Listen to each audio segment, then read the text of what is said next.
Pueden sentarse, hermanos. En la mañana de hoy, ustedes, los que me conocen, van a ver algo un poco diferente de mí.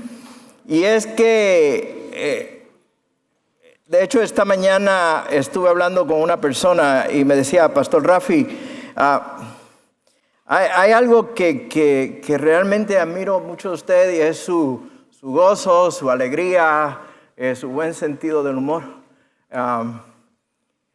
su carácter de siempre estar mirando todo dentro del cristal de Cristo, ¿no? y positivo. Pues esta mañana voy a comenzar con un cuadro sombrío, voy a comenzar con un cuadro no tan positivo. Y tal vez ustedes van a decir, pues Rafi se levantó por el lado erróneo de la cama. Y es que es parte de una realidad que estamos viviendo y que hemos vivido por muchos años. Y quiero compartirla con ustedes en esta mañana. Y le pido que por un tiempito me acompañen en estos pensamientos. Si usted es como yo y escucha las noticias y le llama la atención a algunos de los artículos y estudios que se han realizado recientemente, específico en esta mañana estoy hablando sobre el sentido de comunidad, el sentido comunitario de vivir en comunidad. Realmente nos presenta un cuadro bien sombrío, nos presenta un cuadro negativo, un cuadro no muy positivo. Se presenta que la calidad de comunidad, la calidad comunitaria ha disminuido y continúa disminuyendo en nuestra sociedad a través de los años. Y este declive, esta disminución de esa calidad comunitaria, de vivir realmente en comunidad, está siendo demostrada por el índice de ansiedad, el incremento de ansiedad y depresión entre la población, así como también lo vemos en las estadísticas de divorcio, suicidio, adicción a drogas, la dependencia a drogas recetadas y otras dependencias de medicamentos que se consideran como una epidemia en nuestra nación, inclusive la criminalidad. Pero sobre todo esto lo demuestra la superficialidad de nuestras relaciones personales, nuestras relaciones con otras personas. En mayo de este año tuve la oportunidad de visitar a mi amada isla de Puerto Rico y de compartir con una iglesia que de hecho el pastor de esa iglesia está con nosotros en la mañana de hoy, el pastor Luis Rodríguez y su esposa Lourdes nos acompañan en esta mañana. Y pude tener la oportunidad de conversar con miembros de la iglesia, conversar con pastores, conversar con gente de la comunidad. Y hubo un elemento en las conversaciones, un tópico en las conversaciones que era común en cada uno de ellos. Y es que en los días después de la devastación del huracán María, donde no había luz, no había agua, no había comunicación telefónica, celulares, el pueblo salió a las calles y se desarrolló un sentido de comunidad. Surgió un sentido de solidaridad, de compartir, de pasar tiempo juntos. Y me acuerdo como ahora que en una de las iglesias que visité hice la pregunta a los pastores que estaban allí y la pregunta, acuérdense que esto sucedió en septiembre, estoy en el mes de mayo. La pregunta que hicimos fue, ¿y cómo está la situación ahora? Y fue triste escuchar de que los pastores todos acordaron de que hemos vuelto como comunidad a como éramos antes. Aislarnos. Y ese sentido de comunidad que se dio en ese momento volvió a disminuir, inclusive a desaparecer en muchos lugares. Recuerdo también que luego del ataque de 9/11, de septiembre 11 en esta nación, muchas veces íbamos a lugares y habían personas reunidas orando, reflexionando, meditando. Había un sentido de comunidad. Las iglesias se abordaron durante ese fin de semana, esos fines de semana siguientes, pero hemos vuelto de nuevo a aislarnos. Si bien es cierto que la crisis o las tragedias nos unen como comunidad, algo más nos debe de unir como comunidad. Algo más nos debe ser ese vínculo que nos una y nos mantenga unidos en comunidad. Los avances tecnológicos que ustedes han visto, y muy en especial los medios sociales, demuestran que cada vez es más y más las personas que viven aisladas e impactadas por el uso constante de los medios sociales. Déjenme compartir con ustedes en la mañana de hoy brevemente lo que una psicóloga a nivel internacional expresó a principios de este año sobre este tema. Y dice lo siguiente, yo estoy citando lo que ella dice: querer conectarse con otras personas es una necesidad humana. Y la invención de las redes sociales ha ayudado a las personas a conectarse incluso desde lejos. Sin embargo, el exceso de esta conectividad constante en las redes sociales puede ser negativo para nuestra salud mental y nuestras vidas.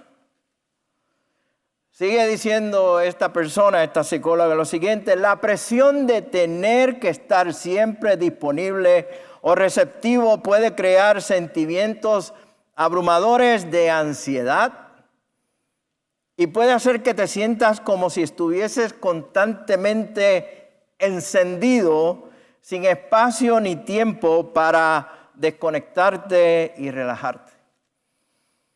Muchas personas sienten que necesitan vivir toda su vida en plataformas sociales. El cuadro no es muy halagador, no es muy positivo en cuanto a estos avances tecnológicos. Ahora, permítame pausar un momento aquí, porque quiero aclarar algo y no quiero que ustedes salgan con la idea de que el pastor Rafi está en contra de los medios sociales o tiene una opinión negativa con los medios sociales. No estoy en contra de ellos. De hecho, como muy bien dijo esta psicóloga, estos medios sociales son instrumentos o medios para comunicarnos con familia y amistades desde lejos. En mi vida personal ha sucedido. Poderme comunicar con familias y amistades de muchos años que no había visto. Inclusive de aquellos que estudiamos juntos en la escuela intermedia o en la escuela superior, que eso fue hace apenas 5 o 6 años que salí de la escuela superior. Es mentira, es domingo. Confieso que hace tiempito que salí de la escuela superior. Para nosotros, hermanos, es una bendición y de gran gozo ver cada domingo cómo miles de personas se conectan en nuestra transmisión en vivo por Facebook. Les saludamos y les bendecimos a cada uno de ellos que nos están viendo y nos están escuchando. Y nos dejan mensajes que realmente son de bendición para nuestras vidas como iglesia. Pero yo soy de los que cree que los medios sociales, la tecnología, nos debe de servir a nosotros y no ser nosotros servidores o esclavos de los medios sociales y de la tecnología. Así como en los principios de la era cristiana, el camino romano, los caminos romanos, las carreteras que el Imperio Romano construyó, sirvieron para proclamar el Evangelio, así como la radio, la televisión y ahora el internet nos sirven para esto. Los medios sociales nos deben de ser de un medio, una ayuda, un camino para proclamar el Evangelio de Dios. Y es lo que queremos hacer en medio nuestro, es lo que queremos hacer. Sin embargo, estos comentarios sobre los medios sociales no es algo, y esa desconexión, esa alineación o esa separación de las personas con la comunidad no es algo nuevo. No es reciente, no surge solamente por los medios sociales. Déjeme decirle lo que dijo un gran psiquiatra de los años 60 en su libro La política de la experiencia. El doctor R.D. Laing dijo lo siguiente: hemos nacido en un mundo en que nos aguarda la alineación social. Antes de que podamos siquiera hacernos preguntas cargadas de optimismo como ¿qué es una relación personal?, hemos de preguntarnos si en nuestra presente situación son posibles tales relaciones personales. Inclusive hay estudios realizados en los años 30 y antes que marcaban, señalaban a cómo esta desconexión, separación, esta alineación, como usted quiera llamarlo, de la comunidad se estaba realizando. Y al ver esto me pregunto, ¿y qué tal de nuestra iglesia? ¿Qué tal de esta iglesia, como le había hablado anteriormente? ¿Qué sucede con nosotros como comunidad? ¿Hacia dónde nos estamos dirigiendo? ¿Vamos a seguir siguiendo lo que el mundo está pautando, está dictaminando? Y alinearnos cada vez más, separarnos cada vez más. Solamente conectarnos a través brevemente de medios sociales o separarnos por completo. ¿Qué está sucediendo en nuestra iglesia? Déjeme compartir algo con usted en la mañana de hoy. Recientemente hubo una entrevista a varios pastores y a varias personas de iglesias sobre su participación en la iglesia, sobre su asistencia a la iglesia. Y me sorprendió que las respuestas primarias, y fueron 3, no tenían nada que ver con la música, no tenían nada que ver con las predicaciones o las facilidades de la iglesia. Miren lo que la gente expresó sobre esa falta de sentido de conexión, de comunidad en la iglesia. Primeramente decían que se sentían desconectados. Y no estoy hablando de una conexión de Wi-Fi, o sea, de internet dentro de la iglesia. Yo he escuchado a algunas personas que dicen, yo no voy a esa iglesia porque el Wi-Fi allí no funciona. Y me siento desconectado. No es a eso a lo que nos estamos refiriendo. Es una desconexión de persona a persona, de una relación personal con las otras personas que están en la iglesia. Otros decían que no se sentían aceptados o bienvenidos. Y lo interesante es que no se trataba de una tacita de café o una dona o un pastelito. Era que no había ese sentido de aceptación, de yo soy nuevo en esta iglesia y siento como que nadie realmente ha notado mi presencia aquí.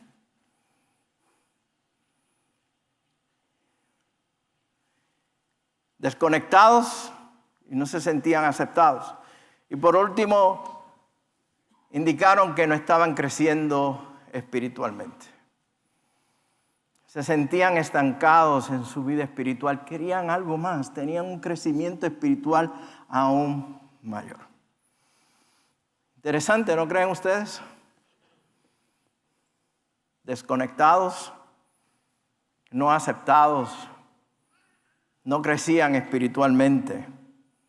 En mi opinión, cada una de estas 3 opiniones o sentir expresan lo que es la comunidad, el compañerismo, la participación y la hermandad dentro de la iglesia. La realidad es que existen muchas cosas en nuestra vida diaria, en nuestro diario vivir, que previenen de experimentar una comunión genuina con Dios y con los demás. Vivimos en una sociedad tan acelerada, con demandas interminables, con oportunidades de hacer tantas cosas que son incontables, que impactan adversamente nuestra comunión genuina con Dios y con las demás personas. Las experiencias negativas y desagradables que podemos tener con otras personas, dentro y fuera de la iglesia, impactan esa relación también.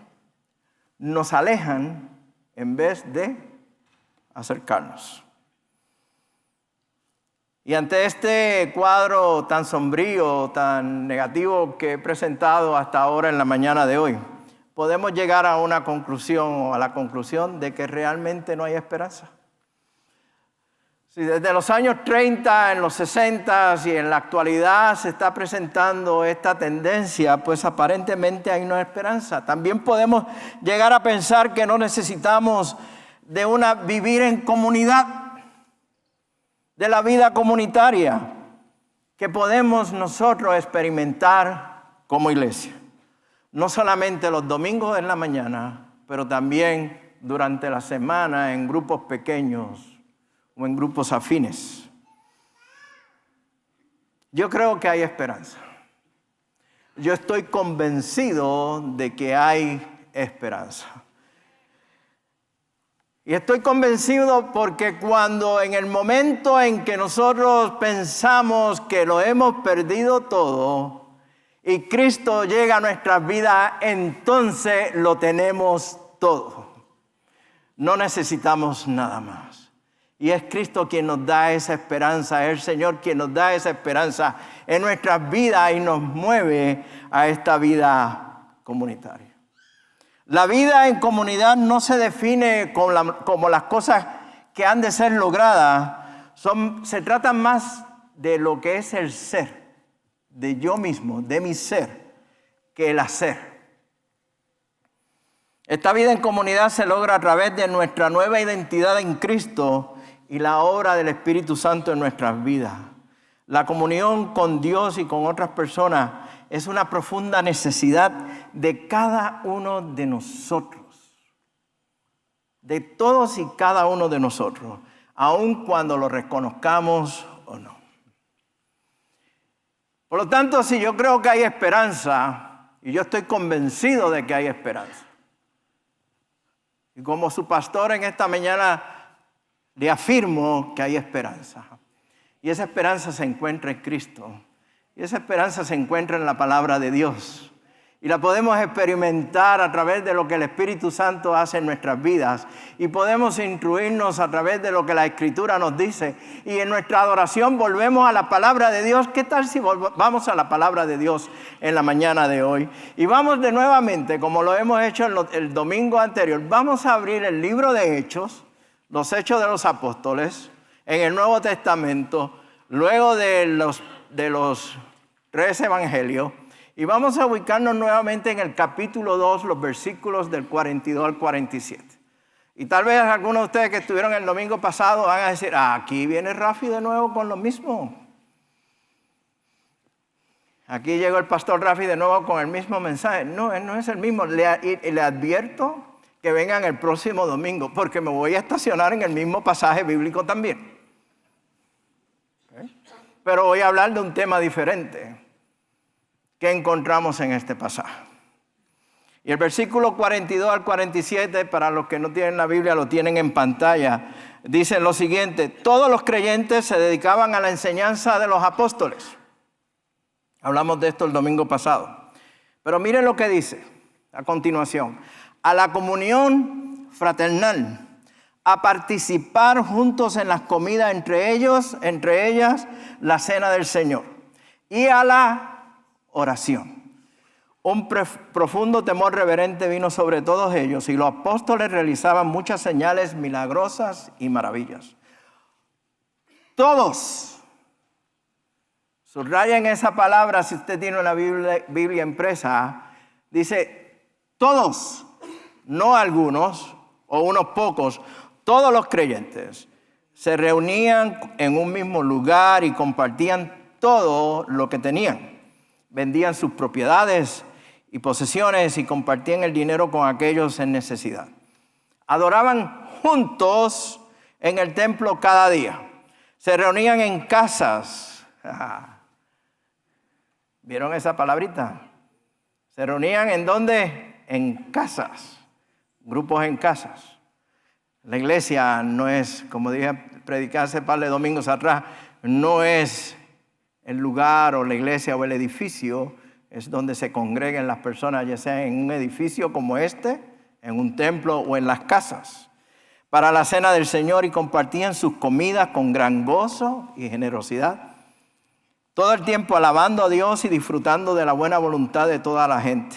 Y cada día el Señor agregaba a esa comunidad cristiana a los que iban siendo salvos. El médico Lucas, el autor de este libro y el autor del evangelio que lleva su nombre, el evangelio de Lucas, narra que estas personas, esta nueva comunidad, estaban comprometidos, dedicados, perseveraban en la comunión fraternal, participando juntos en la comida, en la cena del Señor, en una vida comunitaria. Este versículo habla una vez más de su dedicación, su perseverancia, de mantenerse firme en las actividades como iglesia, como una sola comunidad. Había algo conmovedor, espontáneo que surgía en esta comunidad de hacer las cosas juntos. Y como dije el domingo pasado, no era necesariamente un grupo que se reunía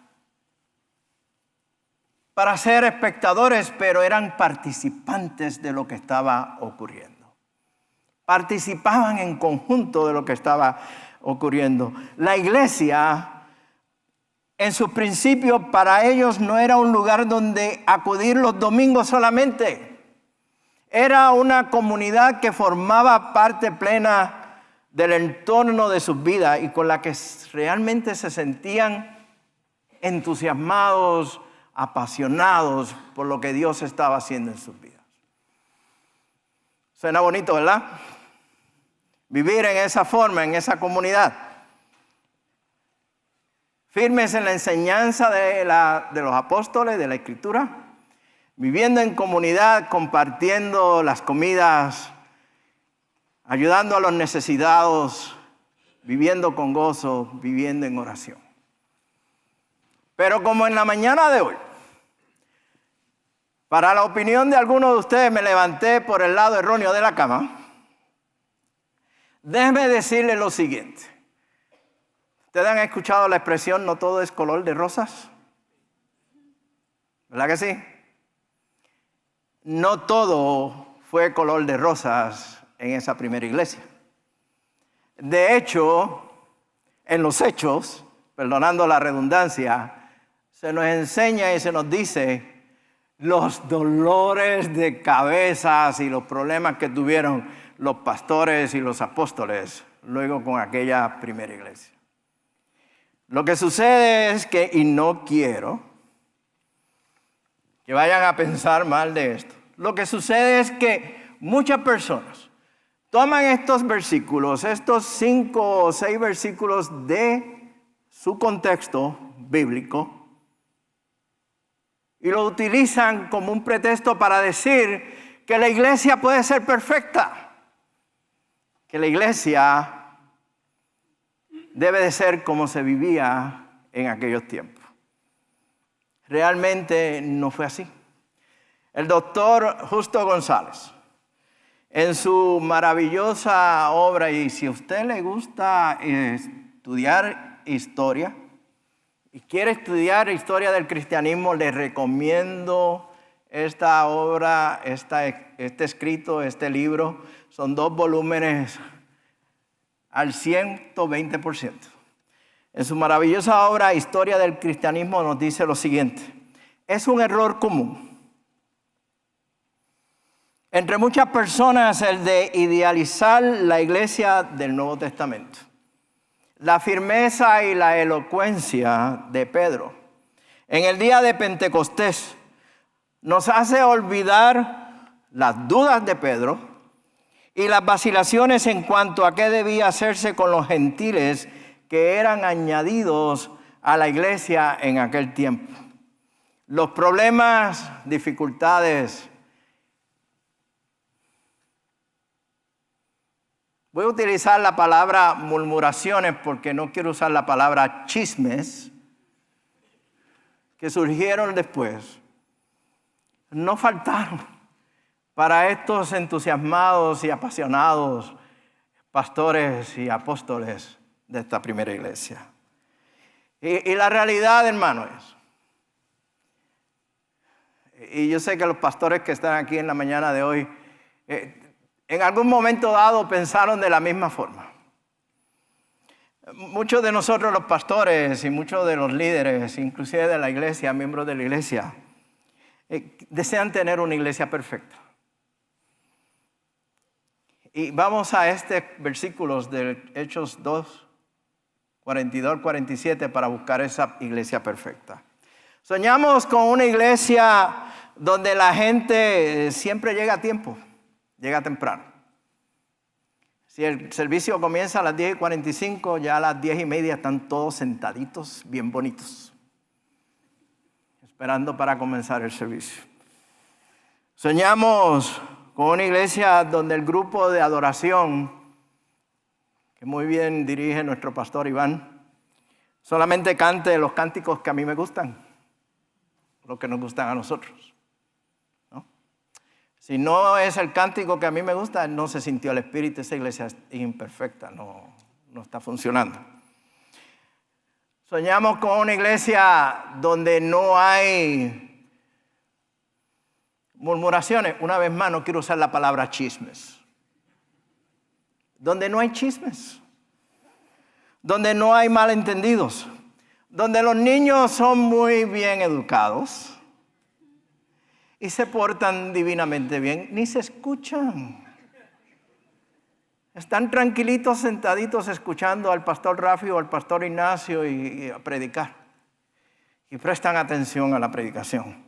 Donde los jóvenes y los adolescentes viven en santidad continua, buscando más y más del Señor. No tienen su celular en las manos y están conectados con el servicio. Donde los esposos son los líderes espirituales del hogar. Y las esposas están sujetas a los esposos. You're right.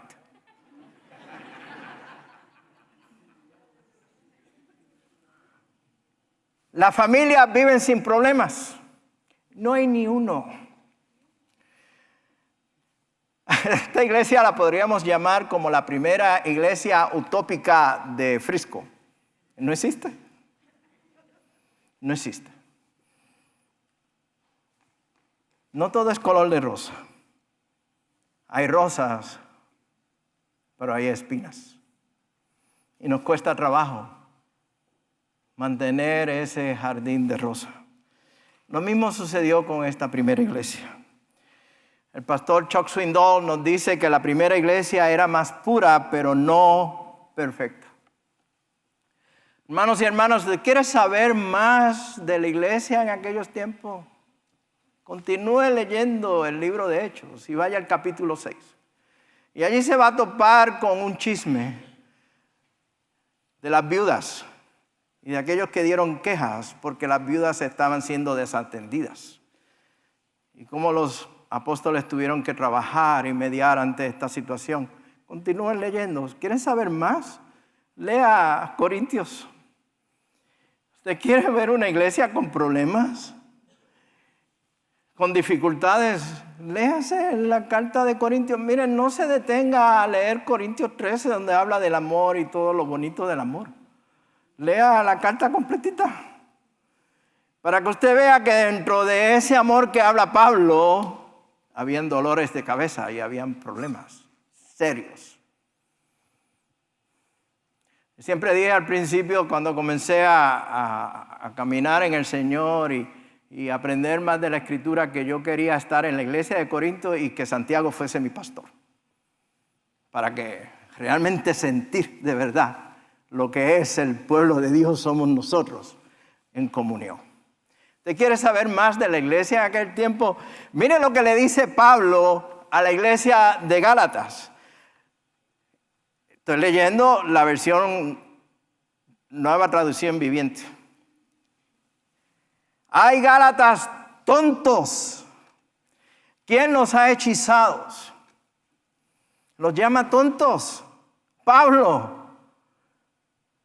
Este hombre, este apóstol llama a esta gente de la iglesia de Gálatas tonto. En el capítulo 3, versículo 3 le dice, ¿será posible que ustedes sean tan tontos? En otras palabras, si lo lleváramos a este tiempo, Pablo lo que le estaba diciendo, ustedes no son más tontos porque el día no tiene más de 24 horas, hombre. Así era la iglesia, esos eran los problemas que tenía la iglesia. Pero yo creo que hay esperanza. Yo estoy convencido de que hay una esperanza y de que hay una iglesia que adora y glorifica a Dios y que puede vivir en comunidad. Y Hechos 2, 42 y 47 nos enseña de que la iglesia vivía en comunión, que todos disfrutaban de ellas y todos los días. Y es que la palabra comunión, y aquí es que voy a entrar me voy a detener en esta palabra, es que esa palabra comunión en el griego, en su original, es la palabra koinonia. Y yo sé que muchos de ustedes la han escuchado, y yo sé que muchos de ustedes la han repetido, y yo sé que muchos de ustedes la han utilizado. También sé, no en esta iglesia, en otros sitios donde han utilizado la palabra koinonia incorrectamente.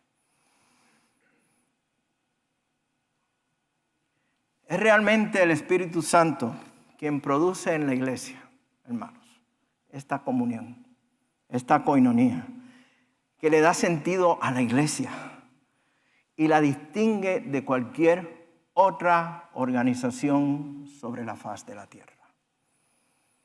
La palabra koinonia no es fácil de traducir y mucho menos de poder expresar toda la riqueza que este vocablo griego enseña en su significado y el uso en el Nuevo Testamento. Se ha traducido al español como comunión, fraternidad, participación, hermandad, coparticipación. La palabra realmente designa aquello que dos o más personas tienen en común. Uno de los aspectos de la koinonia consiste en que los cristianos participan en su relación común con Dios primeramente. Son copartícipes de la gracia de Dios y esa coparticipación de la gracia de Dios, que es vertical, nos mueve a través de Cristo y del Espíritu Santo a tener una koinonia horizontal.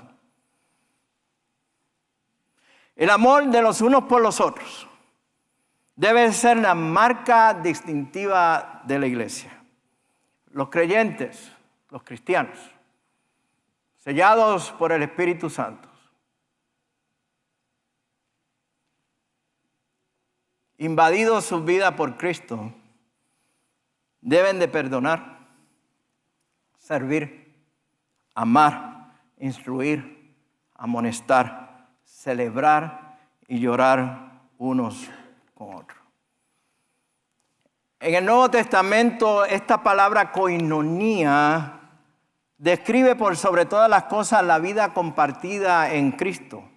La vida que gracias a su obra redentora podemos compartir como miembros y partícipes del cuerpo de Cristo, que es la iglesia. Como compañerismo o comunión del Espíritu Santo, la iglesia debe ser la comunidad de amor y cuidado, dispuesta siempre a compartir. No a esperar a que sean las 12 del mediodía para salir avanzando y reunirme con alguien para un almuerzo o llegar a la casa a ver el juego. Hoy juegan los Cowboys, ¿no?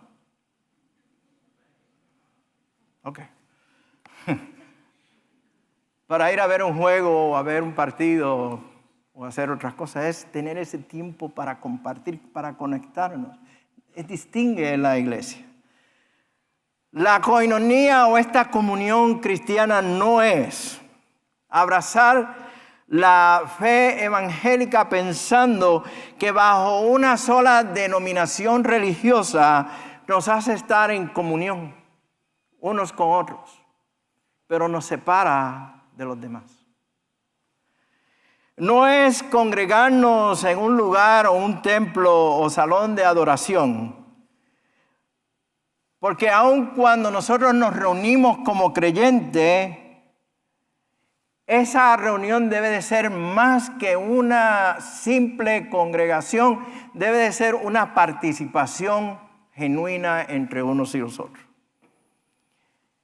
Esta comunión no es simplemente hacer de la iglesia, como dije anteriormente, un club social, donde los creyentes se reúnen para tener sociales, fiestas y eventos religiosos. Yo sé que lo social es importante y lo hacemos.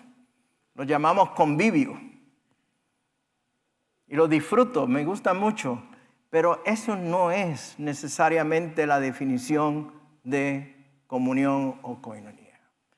Koinonía significa participar de las cosas espirituales.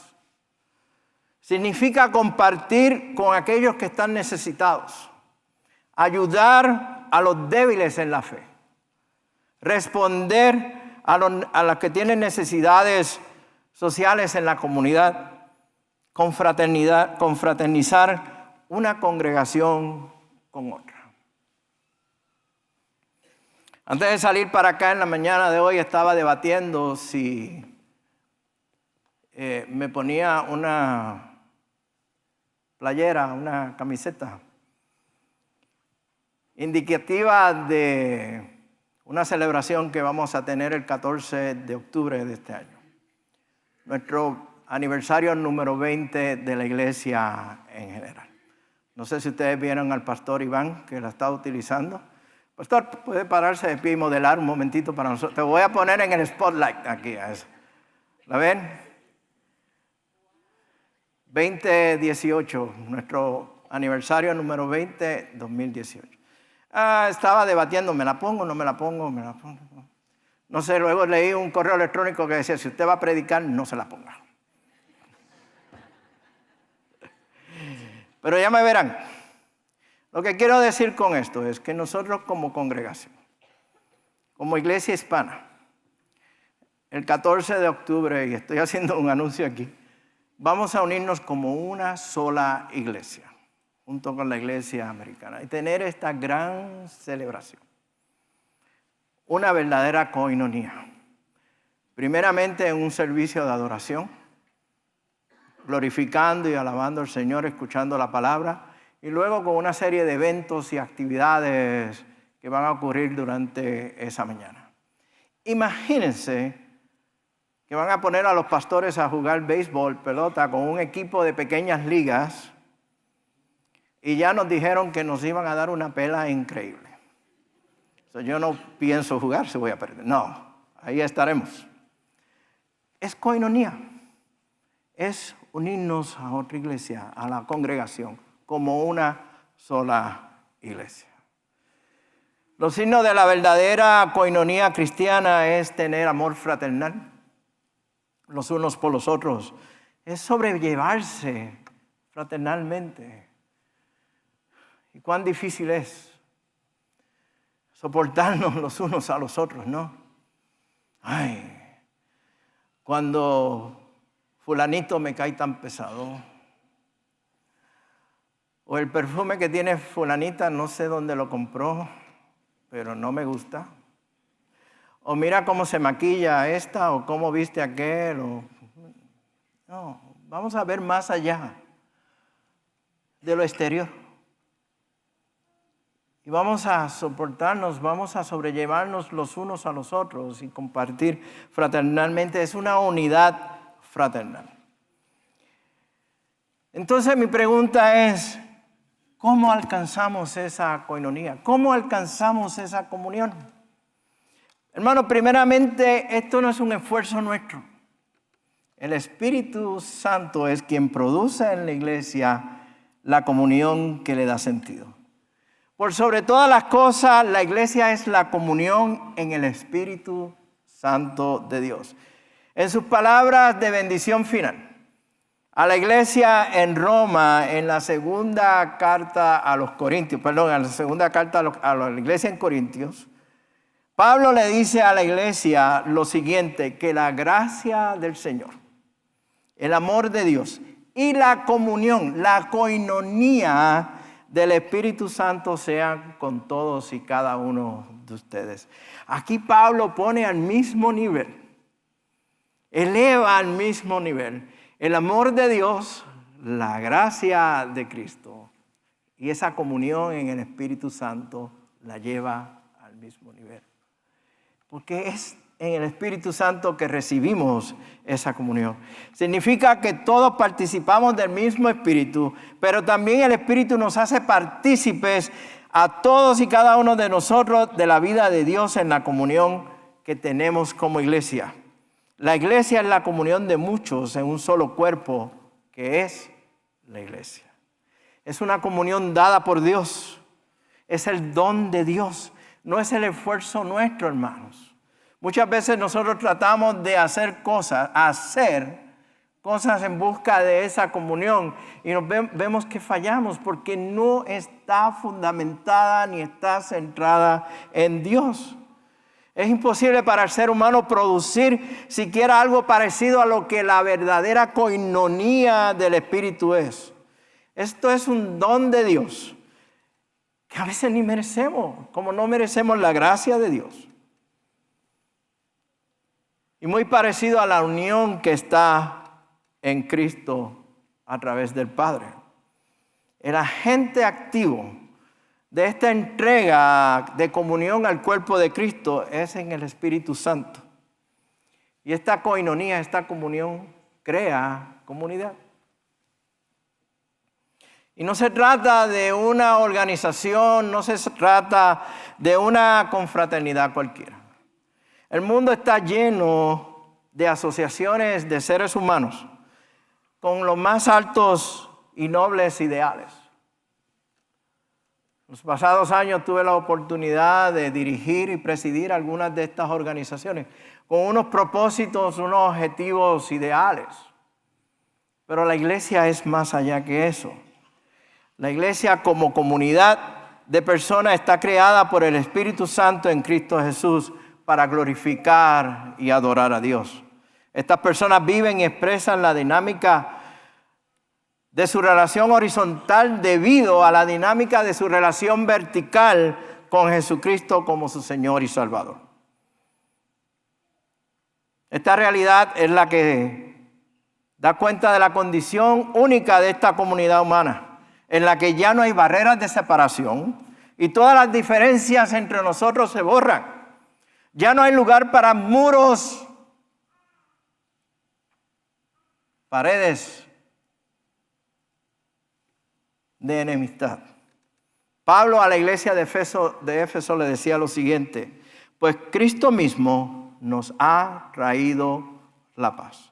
Él unió a judíos y a gentiles en un solo pueblo, cuando por medio de su cuerpo en la cruz derribó el muro de hostilidad que nos separaba. Y esta comunión, esta koinonía, involucra la aceptación mutua.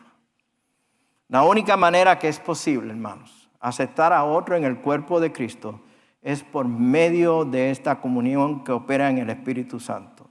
Esto no significa estar siempre de acuerdo con el otro, ni coincidir con cada pensamiento que los demás tengan, o imitar la conducta de los demás y su manera de sentir. Tampoco es negar la individualidad de cada uno de nosotros, pero sí es aceptar al otro por amor a Cristo que nos ha aceptado a cada uno de nosotros como somos y permanecemos unidos a Cristo, como Cristo está unido en el Padre. Por lo tanto, la única manera de experimentar esta comunión, esta coinonía a la cual me estoy refiriendo en la mañana de hoy, es por la obra del Espíritu Santo en nuestras vidas. La coinonía cristiana incluye a todos los creyentes, no a algunos. Son todos, irrespectivamente de dónde vengan, irrespectivamente de qué país vengan, de cuál es su estatus económico, social.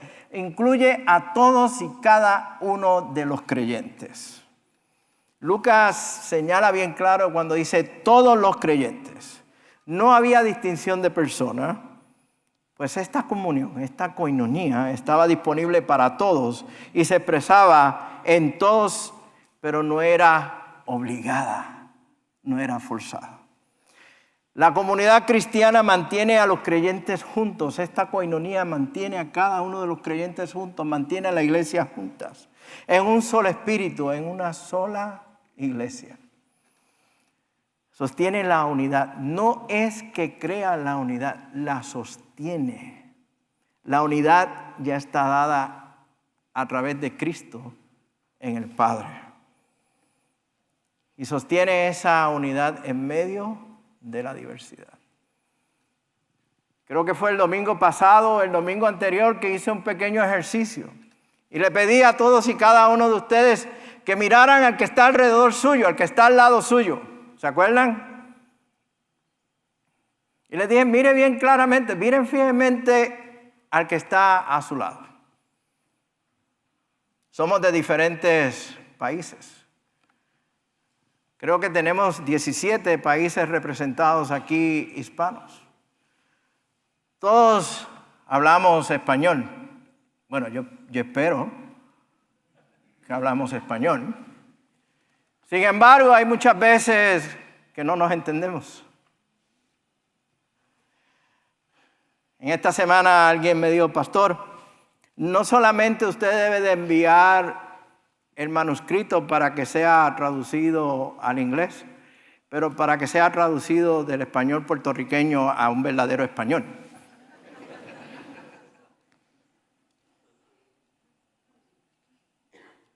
Deme tiempo, yo creo ya pronto estaré en el español que debe ser.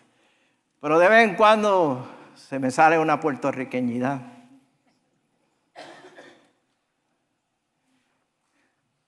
Si usted, como dije un par de domingos atrás, si usted se pudiera ver como yo los veo a cada uno de ustedes esta mañana.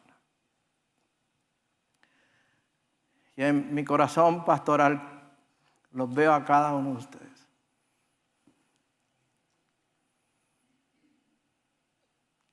Veo a Cristo en ustedes. Y veo una iglesia llena de algunos jóvenes y guapos, como dije la vez pasada. Algunos de ustedes son jóvenes y guapos. Y los otros siguen siendo jóvenes y guapos ante mis ojos. Hay diversidad en medio nuestro, pero estamos unidos en Cristo. Y hay una comunidad unida en el Espíritu Santo. Una comunidad que se debe de mantenerse de esa manera y distinguirse en la comunidad de Frisco y en Texas y en cualquier otro lugar. La coinonía cristiana nos suple las necesidades de los creyentes. El versículo 45 dice que se compartía con aquellos en necesidad. Y es para cumplir o llevar a cabo necesidades reales y no para rellenar un calendario social o para cumplir con unas obligaciones de sacrificio y mucho menos que me digan, miren lo que yo hice por los demás. Voy a ser breve en esto y es que en esta semana tuve la oportunidad de ser invitado a visitar un hogar. No quiero entrar en todo el detalle de lo que vi en esa casa, pero me sorprendió que En medio de nuestro crecimiento de infraestructura y de las construcciones de residencias y del progreso que hay aquí en esta área de Frisco,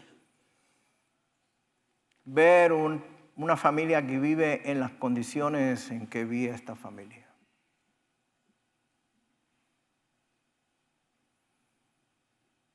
Mi corazón se desbordó hacia ellos, sus niños. No hay cocina.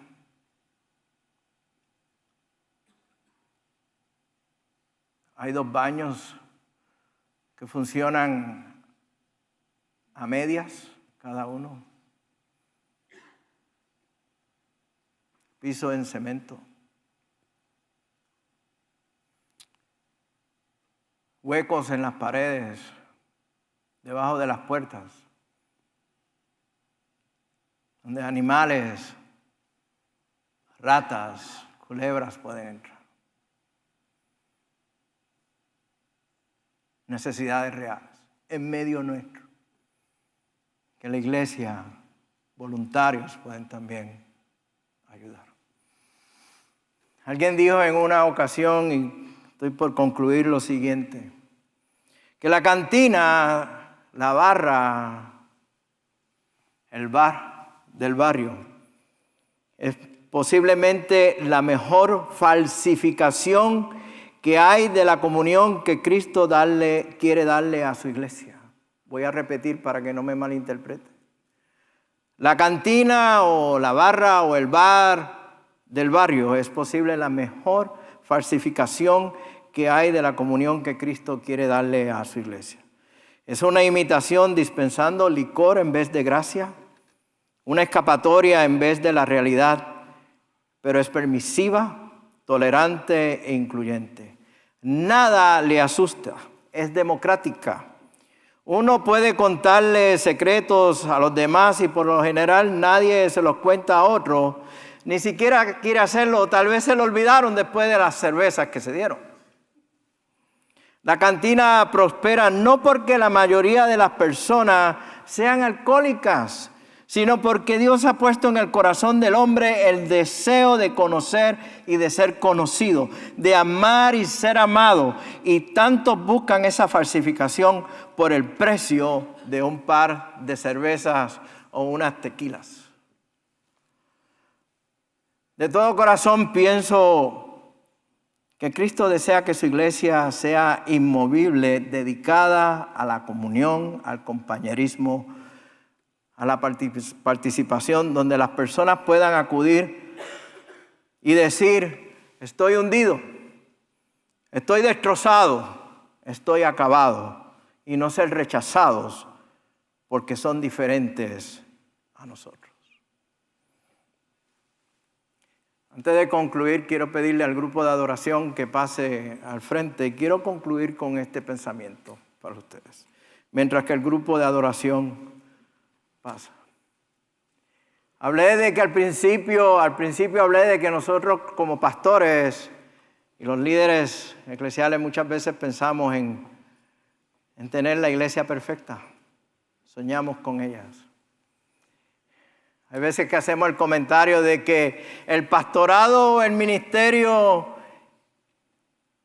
es lindo, o como diríamos en mi amada isla de Puerto Rico, es una chulería si no fuera por la gente. Hermanos, déjeme decirle lo siguiente. De todo corazón le digo lo siguiente. Nuestra iglesia, esta iglesia, ahora me estoy refiriendo a esta iglesia, no es perfecta, no lo es. Es diferente. Pero yo prefiero a que esta iglesia sea un hospital, a que sea un museo de cera, con estatuas frías y rodeada de paredes frías y sin vida. Esta es una iglesia donde la gente llega temprano, algunos, y otros llegan temprano a la predicación. Donde hay malos entendidos, donde hay murmuraciones, por no usar la palabra chismes, que son sin fundamento e inclusive sobre nuestra iglesia y sobre nuestro ministerio. Déjenme decirle algo. Estas murmuraciones son falsas. Esta iglesia continúa. Esta iglesia no está muerta. Esta iglesia ha de seguir adelante, está viva, porque sirve a un Dios vivo y a un Cristo que está vivo. Y quiero que quede claro en nuestras mentes que esta iglesia continúa. ¿Saben qué? Esta iglesia no es perfecta. Pero déjenme decirle algo. A mí me encanta esta iglesia. Me fascina y amo a esta iglesia. Amo a cada uno de ustedes. Y sé que soy eco de mi pastor, del pastor Iván y del pastor Ignacio al expresar estas palabras. Nos falta mucho. Nos falta mucho por crecer. Dios no ha terminado con nosotros, pero a Él hará su obra en nosotros. Y esta iglesia será perfecta. Un día será perfecta. Y yo veré esta iglesia junto a ustedes siendo perfecta en la presencia de Cristo Jesús. Amén.